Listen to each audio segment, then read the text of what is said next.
नुसता तुझं आपला मगासपासून मूड गेलाय, मला काय ते कळतच नाहीये तुझं. तुला ना काही गोष्टी कळतच नाहीत. आता काय झालं?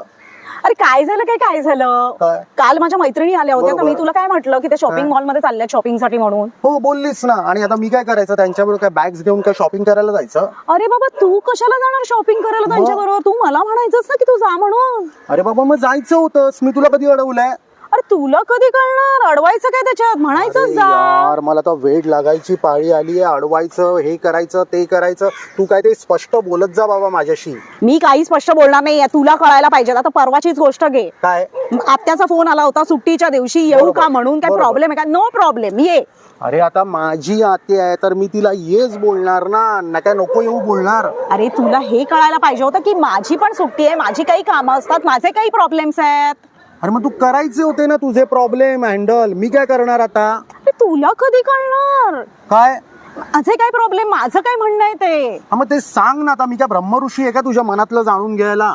हे बघ, हा. माझं म्हणणं एवढंच आहे की मला जे वाटतंय ना तेच तुला वाटावं, तुला समजावं आणि तसंच तू करावं. समजलं? हो काय हो?